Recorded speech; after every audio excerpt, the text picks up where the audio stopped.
Hey everybody, welcome back to Let's Play Phantasy Star 4. In our last episode, we made it through the Kuran satellite, and we came across this lovely creature. Man, what the hell is that thing? Dark Force? Wait, what?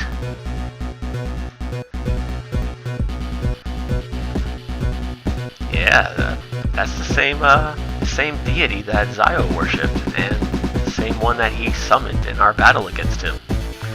So he's the cause of all this. But how would Rune know who Dark Force is?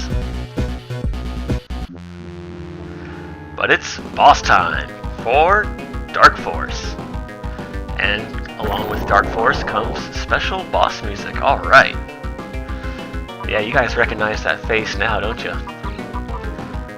You especially should if you've played previous Phantasy Star games, as he's, if not the last boss, one of the last bosses in the first 3 games, although I don't really count part 3 as being part of Phantasy Star canon, but we'll go over that later. But unfortunately, I don't have the spell I would like to with Rune, so yeah, we'll just start going with Gifoy and see how that does. I'd rather have Nafoy, which is the level 3 elemental spell, but oh well, I didn't level quite at the speed at which I normally do. But I think we'll be okay. Might just take a few more turns. So Ren, go with Barrier as always. Rika, start with Saner. Let's give Geethu a shot. It actually does pretty good damage to this guy. Now, Dark Force is a darkness type monster. I know that's a huge shock to you guys. So he's going to be very weak to Saint Fire, which we'll be putting to use in the near future, because Saint Fire is holy elemental. But first we want to use Blessing, which increases our physical defense. Which is good because now Rika doesn't have to waste a turn casting D-Ban. Yeah, 244, not bad, Chaz. Oh man, that's gonna hurt. Yeah, damn Ren. Even with both barriers up. I wasn't even paying attention. Oh wait, 123. Let's give Giwat a shot. Although I'm pretty sure he's more weak to fire. Let's have Ren. Yeah, better be safe on that one. So instead of using D-Ban, we can actually have her use Shift, which I will use on herself. That way she can kind of bridge the gap between her and Chaz. Chaz, start going with Crosscut, and we're going to have to use Raja as our healer because, well, he's a white mage. What else is he going to do?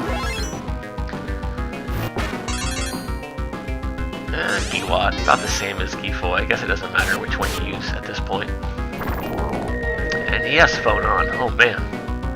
Although nowhere near as powerful as Burst Rock, so that's good to know. Ren, don't have your Napalm shot, and unfortunately in this game you can't change your equipment in the middle of combat, so that sucks. So him using his multi-targeting gun isn't going to be as useful, but Flare does pretty good damage. And Raja will use Saint Fire.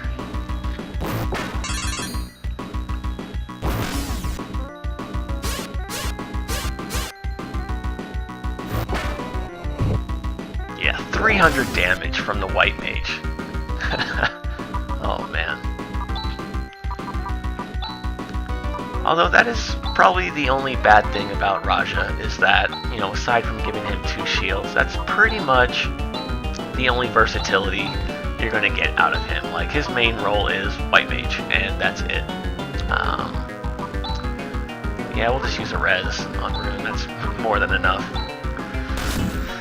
Which, I guess it doesn't really matter in the grand scheme of things, because, you know, Grizz only had one role, which was, you know, attack and take hits. That's pretty much all he was good for. And so I'm not going to knock the game too much for that. Man, I love this music. Yeah, just keep going all out with everyone. Actually, I'll show you guys Miracle. Wait, we only have one. No, we'll do Sar first. If he does Burst Rock again, I'll show you Miracle. Because, I think I mentioned this when Raja joined, is that he has the ability to heal Ren with his healing spells, and that's what Miracle does. Heals everyone in the group, including androids, for a decent amount. It's kind of like using a Dimate on everyone, so that's amazing. And he keeps using Phonon, which I will not complain about. That's perfectly okay with me. No more Saint Fires, man. Holy Word, by the way, is instant death to a darkness monster, so we can't use that. I guess if you want to do something, just go with Sar. If you have the TP, why not?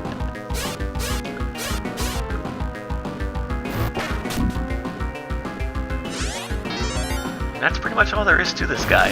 Much like Zio, just, you know, do what you can to survive his AoE attacks, and you know, you'll take him down eventually. Don't get careless, because if he does Burst Rock twice in a row, it's game over, obviously. I mean, you will get wiped out.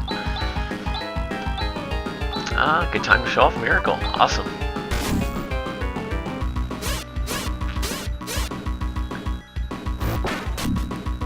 And I love the detail on his animation. Oh, nice. We got him. Alright. That's a cool disintegration slash exploding death animation thingy. Alright, I approve. And for defeating him, we get a ton of experience. And no level for Rune. Damn it. But alright, yeah, we defeated Dark Force.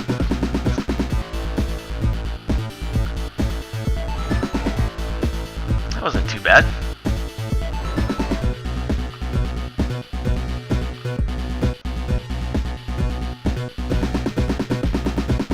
How did you know that, Rune? We've never seen that before.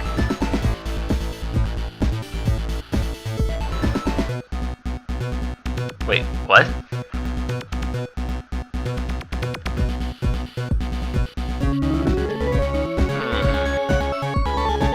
You're acting awfully peculiar, Rune. Sorry. Man, I always get their names mixed up.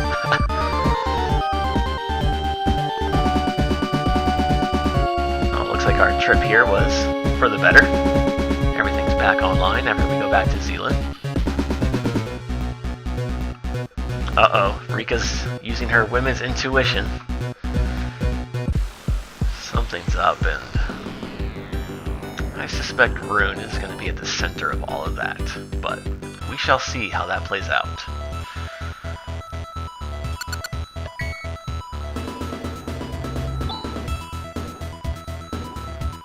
I wanted to say something else about Raja, but it's just, I don't know, for some reason it's just not coming to me.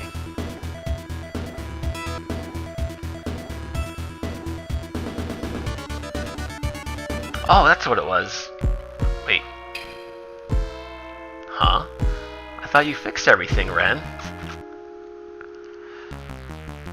Man, I wanted to say something and the game just interrupted me again. That might be one of my curses of LPs, guys, is getting interrupted like that. Well, evidently it's not.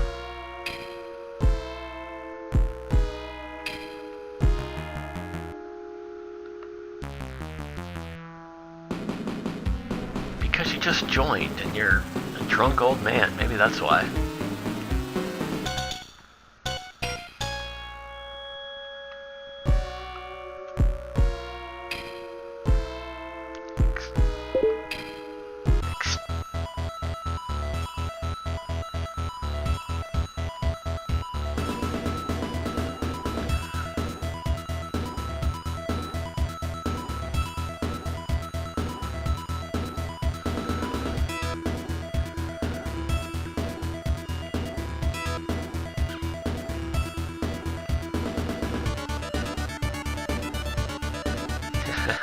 Oh, Rune. So, alright, looks like we're heading back to Dezolis to see if we can't stop that blizzard after all. Alright. And that means going to the Garbrick Tower. Ice sticker.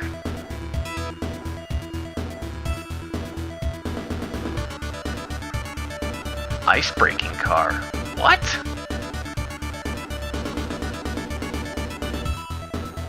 How are you going to get it onto the... Never mind, I won't ask. Ah, man. Interesting. Whoops. So yeah, as Ren just told us, we now have access to the Ice Digger, which is another vehicle in the game. Very similar to the Land Rover. It's a tank, only this one has, like, the ability to apparently break through frozen ice walls. So that'll come in handy here on Dezolis. So let's go check that out.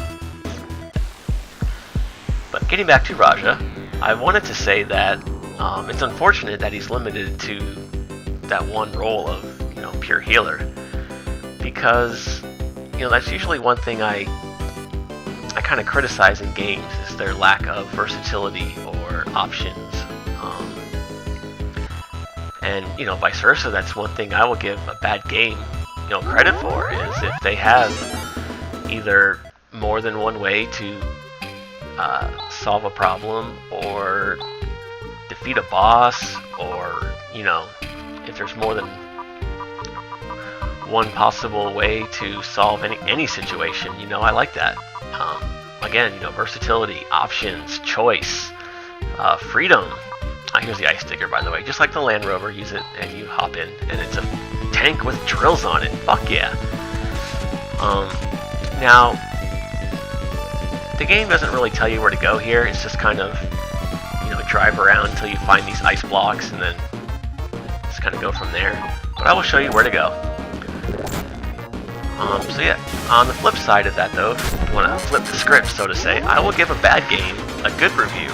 Or I will, hey, Rune leveled up, and now you learn Nafoy. Thanks, Rune. Thanks a lot. Son of a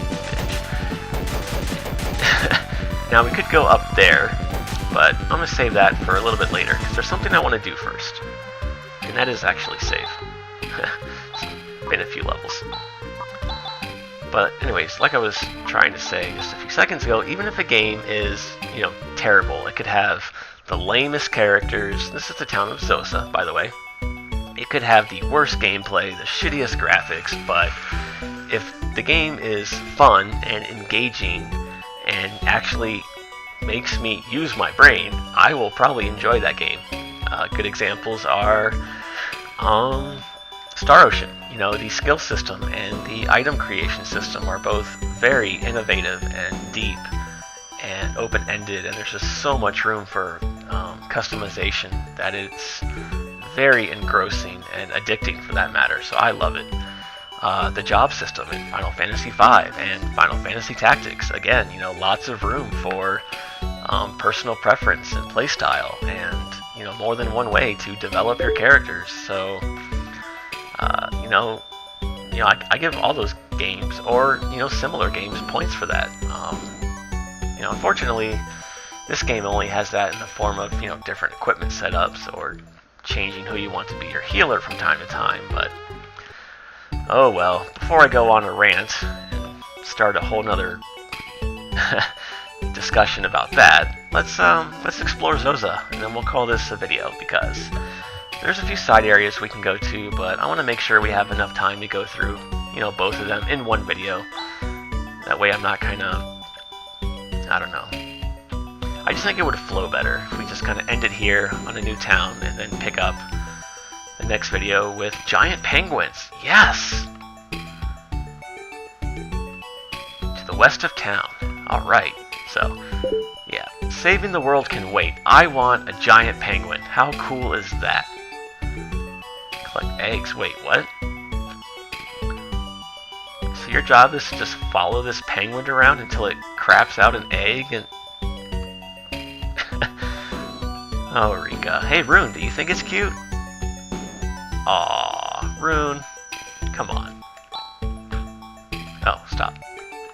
Stop it.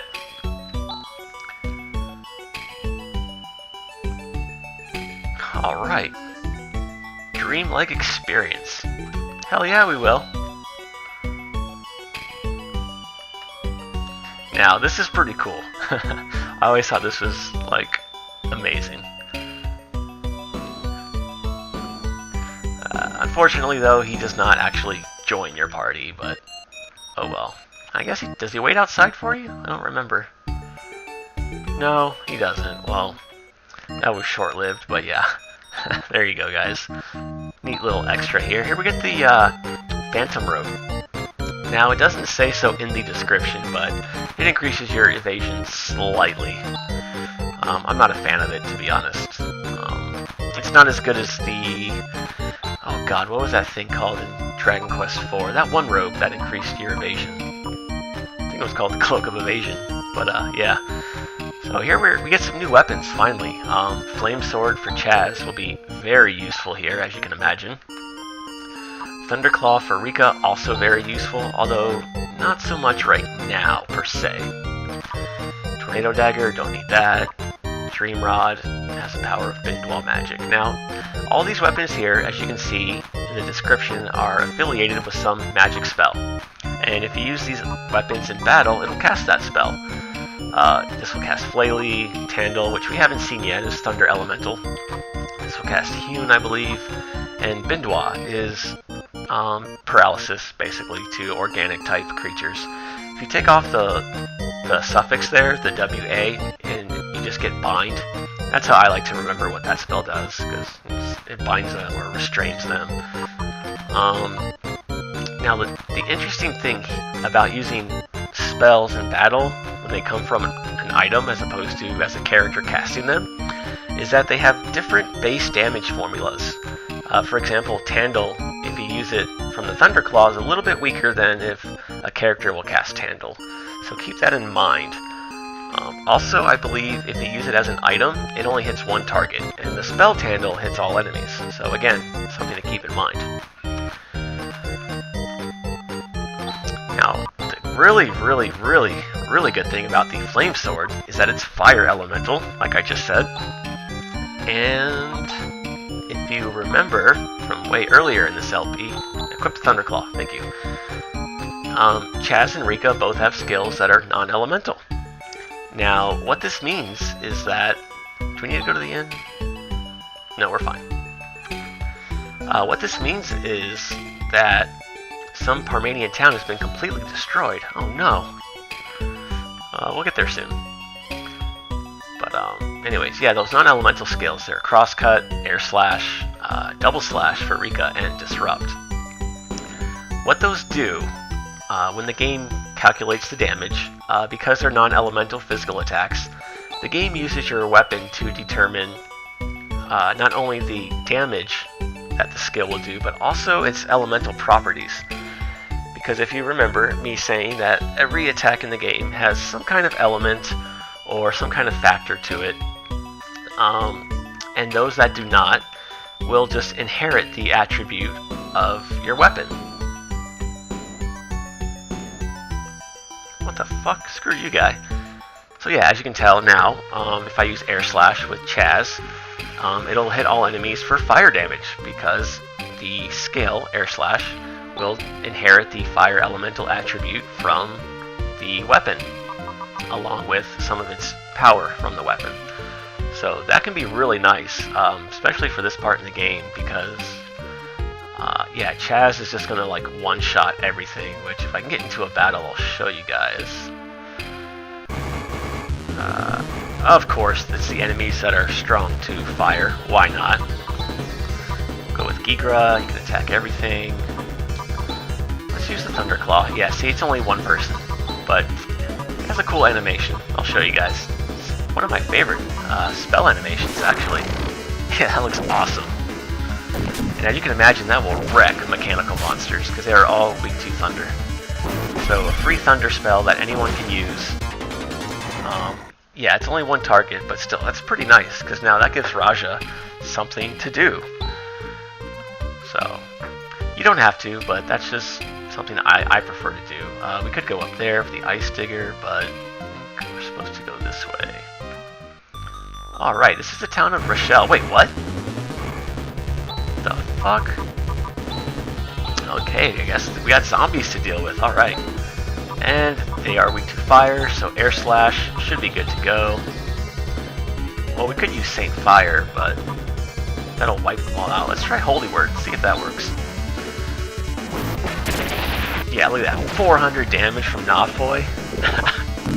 Oh man, go Rune. These guys are very weak to fire. Yeah, look at that damage. So what's going on here? Oh man, this place is just destroyed. This must be the town that that guy just told us about that was destroyed and nobody knows why. And apparently there's zombies here now, so that could be due to any number of things, really.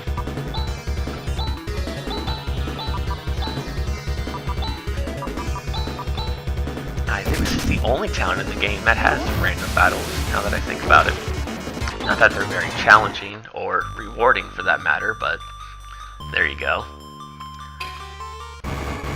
Speaking of destroyed towns, actually somebody told me that back on Motavia, when we first left the town of Mile and we were heading towards Zima to investigate, where people were, why people were disappearing, and so on and so forth.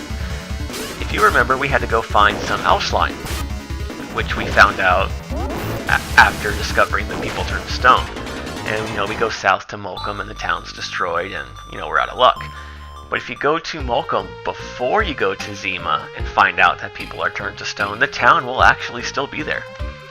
Now you can't do anything in the town because it's a Motavian town, and Motavians are those blue bird people, like Grizz. Grizz is Motavian, and for whatever reason they really hate Parmanians, or us humans, and they basically say, we have no business with Parmanians, get the hell out, and you can't do anything in the town. But you can go there, and the town will be there, so that's kind of cool. I might point that out later in a bonus episode, although it's a very minor detail. But I think I'm going to call it quits here. Like I said, I just wanted to get to the next few towns, do a little bit of shopping. They don't have anything interesting to say. Everyone just says, oh, this blizzard sucks. They talk about Reschel, and they talk about another town, Nice, which we heard about in Tyler, I believe. And now that we have the Ice Tigger, we can go there. So it's pretty straightforward on where to go. It's pretty linear. But we'll get to Mies in the next episode, and we'll just go from there. Maybe we can find some information about this Garbrick Tower. Until then, guys, you have a good day, and I will see you in the next video.